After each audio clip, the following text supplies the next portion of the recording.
यमराज के 3 प्रश्न। क्या सदैव सत्य बोलना ठीक है?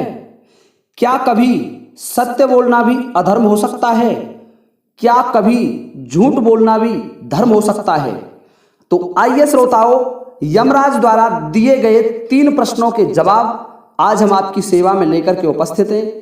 तो वीडियो आरंभ करने से पहले मैं आप सभी से एक निवेदन करना चाहूँगा कि जिन श्रोताओं ने अभी तक हमारे चैनल को सब्सक्राइब नहीं किया है तो कृपया चैनल को सब्सक्राइब जरूर कर लें और सब्सक्राइब बटन के पास में ही एक बेल आइकन होता है, उसे भी प्रेस कर लें और ऑल पर कर लें ताकि आगे आने वाले वीडियो का नोटिफिकेशन आपको सबसे पहले प्राप्त हो जाए, क्योंकि मैं आपकी सेवा में इसी तरीके के वीडियोज लाता रहता हूं।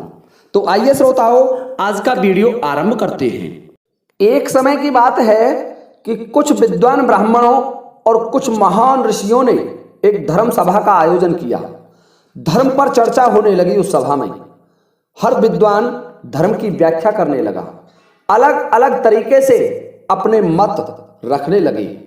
हे श्रोताओं, उस सभा में जब धर्म पर चर्चा हो रही थी तो उसमें से 3 प्रश्न निकल करके आए। पहला प्रश्न उस सभा में चल रहा था, क्या सदैव सत्य बोलना चाहिए? दूसरा प्रश्न उस सभा में चल रहा था, क्या कभी सत्य बोलने से भी जघन्य पाप हो सकता है? और तीसरा प्रश्न उस सभा में से निकल करके आया, क्या कभी असत्य बोलने से भी बहुत बड़ा पुण्य कमाया जा सकता है? तो ये तीनों प्रश्न उस सभा में चल रहे थे और हर विद्वान, हर ब्राह्मण और ऋषिगण अपने अपने तरीके से इन प्रश्नों की व्याख्या कर रहे थे। परंतु हे श्रोताओं, ना कोई ब्राह्मण और ना कोई ऋषिगण इन प्रश्नों को संतुष्टि पूर्वक समझा पा रहे थे। किसी ने भी इन प्रश्नों का कोई सटीक जवाब नहीं दिया। कुछ ऋषि तो कहने लगे कि हमेशा सत्य बोलना चाहिए, सत्य बोलने वाला ही हमेशा विजयी होता है, हमें झूठ कभी नहीं बोलना चाहिए। परंतु हे श्रोताओं, उसी सभा में विराजमान कुछ विद्वानों का मत था कि हमें सदैव सत्य नहीं बोलना चाहिए। यदि हम सदैव सत्य बोलेंगे तो हमें बहुत बड़े नुकसान उठाने पड़ेंगे और हमेशा असत्य बोलने वाला भी यदि कभी कुछ विशेष स्थानों पर असत्य बोले तो बहुत बड़ा पुण्य कमा सकता है। ये प्रश्न उस सभा में चल रहे थे, आपस में मतभेद चल रहा था। उनमें हर विद्वान का अलग अलग विचार चल रहा था। कोई विद्वान तो कहता था कि हमें सत्य बोलना चाहिए, सत्य बोलने वाला हमेशा सुखी रहता है और ईश्वर को प्राप्त करता है। हे श्रोताओं, उसी मतभेद के बीच में उस सभा में स्वयं सूर्य पुत्र भगवान यमराज पधारते हैं, जो साक्षात धर्म हैं। वही धर्म है, वही सत्य है, क्योंकि मृत्यु हमेशा सत्य होती है। जब यमराज उस सभा में आ गए तो यमराज को देख करके समस्त ऋषिगण और ब्राह्मणों ने यमराज का बड़ा स्वागत किया और यमराज को उचित सिंहासन दिया बैठने के लिए। जब यमराज अपने आसन पर विराजमान हो गए तो यमराज से समस्त सभा के ऋषिगण और ब्राह्मण कहने लगे कि हे धर्मराज, आप स्वयं धर्म हैं, आपसे बड़ा धर्म का ज्ञाता इस दुनिया में कोई नहीं है, क्योंकि आप ही इस सृष्टि के जीवों का संचालन करते हैं। आपके पास ही वह बड़ी महत्वपूर्ण जिम्मेदारी है। हे देव, हमारी इस सभा में हम विद्वानों में आपस में एक बात को लेकर के मतभेद है, कृपया आप हमारे प्रश्नों का समाधान करें। ये बात सुनकर के यमराज कहने लगे, हे ऋषिगणों, मैं तो हमेशा ऋषि और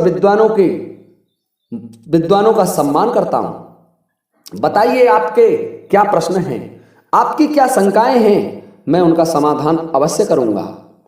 तो समस्त ब्राह्मण और ऋषिगण कहने लगे कि हे भगवान, आप हमें बताएं, क्या हमें सदैव सत्य बोलना चाहिए? और हे भगवान, क्या कभी सत्य बोलने से भी बड़ा पाप हो सकता है? यानी हम बोल तो सत्य रहे हैं, लेकिन प्रभु, क्या उससे बहुत बड़ा अपराध हो सकता है हमसे? और हे भगवान, हमारा तीसरा प्रश्न यह है, क्या कभी असत्य बोलने वाला भी बहुत बड़ा धर्म कमा सकता है, बहुत बड़े धर्म का भागी हो सकता है वो।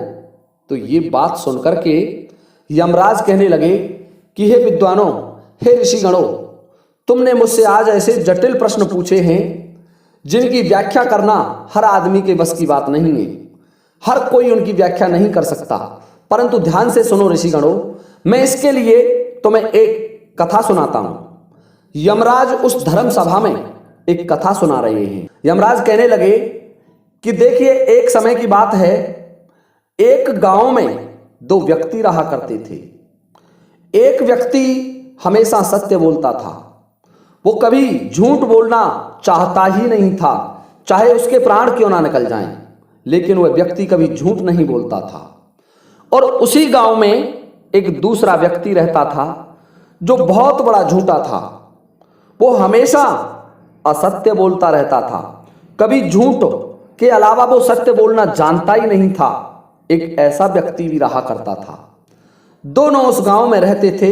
यमराज कह रहे हैं कि हे विद्वानों, एक समय की बात है कि कुछ कसाईयों का झुंड, एक कसाई थे, 2 4 5 कसाईयों का झुंड कुछ गायों को पकड़ करके ले जा रहा था।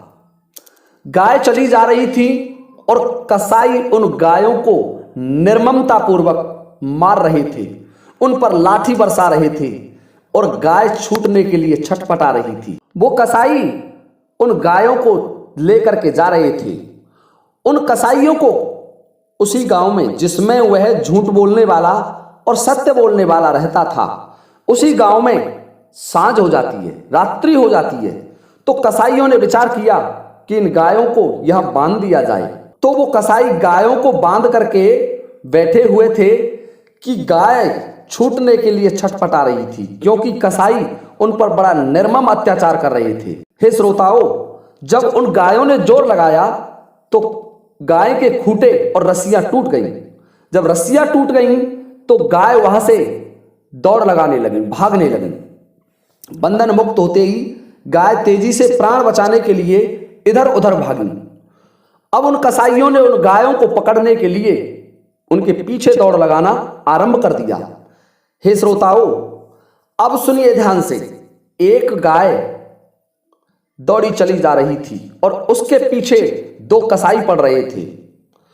उधर से उस गली से जो गाय निकली थी, उसी गली पर वह सत्यवादी रहता था, जो सत्य बोलता था। जब उन कसाईयों ने उस सत्य बोलने वाले से पूछा कि क्या आपने गाय को जाते हुए देखा है, तो वह सत्य बोलने वाला बोला कि गाय ये जा रही है, इधर देख लो। हे श्रोताओं, उस सत्य बोलने वाले ने अपने सत्य बोलने के कारण उस गाय को, उन कसाईयों को पकड़ा दिया। और उधर वो एक दूसरी गाय और दौड़ लगाती हुई चली जा रही है, वो भी अपने प्राण बचाने के लिए भाग रही थी। उधर जिधर वह गाय दौड़ रही थी, वहां वह झूठ बोलने वाला व्यक्ति चला आ रहा था। जब कसाईयों ने उस झूठ बोलने वाले से पूछा कि आपने इधर एक गाय को जाते हुए देखा है, तो उसकी तो आदत थी झूठ बोलने की, वो कभी सत्य बोलता ही नहीं था। तो वह उन कसाईयों से कहने लगा कि इधर कोई गाय नहीं आई, आप गलत आ गए, आप इस दिशा में जाइए। अर्थात दूसरी दिशा में उनको भेज दिया और वह विपरीत दिशा में चले गए और गाय अपने प्राण बचा करके भाग गई। धीरे धीरे समय निकलता गया। कसाई उन गायों को ले गए जो सत्यवादियों ने पकड़ा दी थी। सत्य बोलने वालों ने जो गाय पकड़ाई, उनको कसाई पकड़ के ले गए और उन्हें मृत्यु के घाट उतार दिया गया, काट दिया गया। हे श्रोताओं, यमराज कह रहे हैं उन ऋषियों से, हे ऋषिगणों, धीरे धीरे समय निकल गया और कुछ समय निकलने के बाद वह सत्य बोलने वाला और झूठ बोलने वाला दोनों की मृत्यु का समय आ गया। अंतिम समय आ गया सत्य बोलने वाले और झूठ बोलने वाले का। मेरे दूत उन दोनों के प्राणों को ले जाने के लिए आ गए और उन दोनों सत्य बोलने वाले और झूठ बोलने वाले के प्राणों को लेकर के यमलोक संयमनीपुरी आ गए। यमराज कह रहे हैं उन ऋषियों से, हे ऋषियों, हे विद्वान ब्राह्मणों, उन दोनों को मेरे सामने खड़ा कर दिया गया।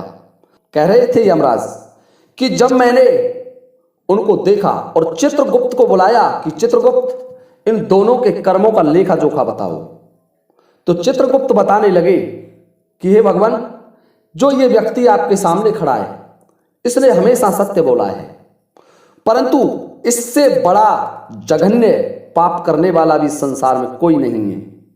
ये बात सुनकर के यमराज कहने लगे कि कैसे?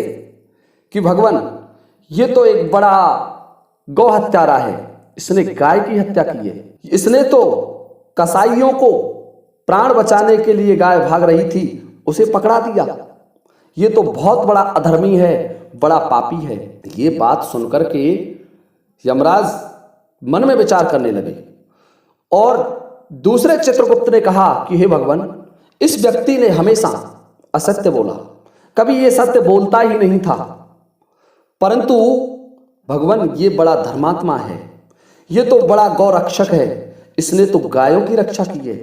इससे ज्यादा धर्मात्मा तो इस संसार में कोई होगा ही नहीं। अब तो यमराज कहने लगे उन विद्वानों से कि हे विद्वान ब्राह्मणों और ऋषियों, मैं स्वयं धर्म संकट में फंस गया कि अब क्या करूं। ये तो हमेशा सत्य बोलने वाला था, लेकिन इसने जघन्य अपराध किया है। इसने गाय सत्य बोल करके गाय की हत्या कराई है, और इसने हमेशा झूठ बोली है, और इसने झूठ बोल करके गाय के प्राणों की रक्षा की है। तो इससे मेरा न्याय भी गड़बड़ा गया। मैं विचार करने लगा कि इसके लिए क्या किया जाए। मैंने स्वयं ब्रह्मदेव का आह्वान किया कि हे ब्रह्मदेव, आप मेरी इस कार्य में सहायता करें। तो स्वयं ब्रह्मदेव मेरे सामने उपस्थित हुए और मुझसे कहने लगे कि हे यमराज, तुम्हें जो ये सत्य बोलने वाला है इसे उचित दंड देना चाहिए। ये धर्म नहीं जानता, ये धर्म की व्याख्या नहीं जानता, क्योंकि धर्म की व्याख्या देश, काल और परिस्थिति के अनुसार होती है। धर्म की व्याख्या हर स्थान पर बदल जाती है, और जो ये असत्य बोलने वाला है इसको आपको स्वर्ग भेजना होगा, क्योंकि ये धर्म को जानता है। इसने झूठ जरूर बोली, ये मानता हूं मैं, असत्य जरूर बोलता था ये, लेकिन इसने अब दूसरे के प्राण रक्षा के लिए असत्य बोला। विद्वानों, यमराज कह रहे हैं।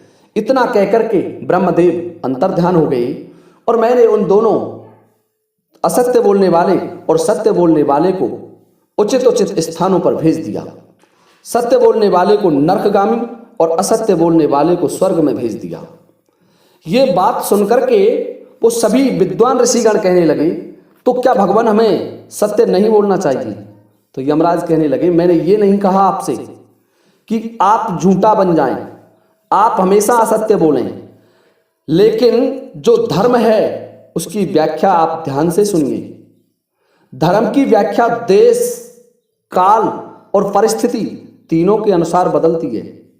यदि किसी देश का सैनिक दुश्मन देश के हाथों लग जाए, बंदी बन जाए, और वह सत्य बोलने वाला हो, तो आप सोचिए वो सैनिक संपूर्ण देश की जो गुप्त स्थान है उन सब की जानकारी शत्रु देश को दे देगा। जो शत्रु दुश्मन देश पूछता जाएगा उसी को वो बताता जाएगा, और इससे एक देश नष्ट हो सकता है।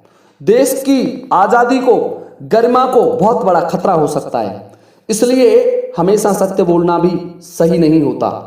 सत्य और असत्य बोलना परिस्थितियों पर निर्भर करता है। यमराज कह रहे हैं कि हे विद्वानों, जहां किसी के प्राणों की रक्षा होती हो, जहां देश की रक्षा होती हो, और जहां गौ, ब्राह्मण और धर्म की रक्षा होती हो, उस स्थान पर झूठ बोलेंगे आप तो आपको वहां पाप नहीं लगेगा, वह पुण्य माना जाएगा। आप बड़े धर्मात्मा माने जाएंगे। यदि आप देश हित में झूठ बोलते हैं तो देश रक्षक माने जाएंगे, देशभक्त माने जाएंगे। यदि किसी के प्राण बचाने के लिए झूठ बोलेंगे तो आप प्राण रक्षक माने जाएंगे। तो यमराज कहने लगे कि हे विद्वान ऋषिगणों और ब्राह्मणों, उस असत्य बोलने वाले ने गाय की रक्षा की थी, और गौ रक्षा सबसे बड़ा धर्म है। इससे बड़ा दूसरा धर्म कोई नहीं है। किसी के प्राणों की रक्षा हो गई उसके झूठ बोलने मात्र से, तो हे विद्वानों, उसको तो स्वर्ग मिलना ही था। तो देखिए श्रोताओ, यमराज ने भी उस सभा में यही कहा कि सत्य और धर्म, इनकी व्याख्या हर व्यक्ति नहीं कर सकता, इनकी व्याख्या बदलती रहती है। तो ये धर्म की व्याख्या अति सूक्ष्म है, इसे केवल सत्पुरुष ही जानते हैं कि धर्म क्या है। हर व्यक्ति धर्म को नहीं समझता। ये बात कहकर के यमराज उस सभा को समाप्त करते हैं और सभी ऋषिगण और विद्वान ब्राह्मण यमराज का बड़ा सम्मान करते हैं और यमराज वहां से अंतर्ध्यान हो जाते हैं। तो देखिए श्रोताओं, ये थी हमारी आज की कहानी। यदि आपको हमारा ये वीडियो पसंद आया हो तो कृपया आप वीडियो को लाइक करना ना भूलें। इसी के साथ अब ये वीडियो समाप्त होता है। जय हिंद, जय भारत।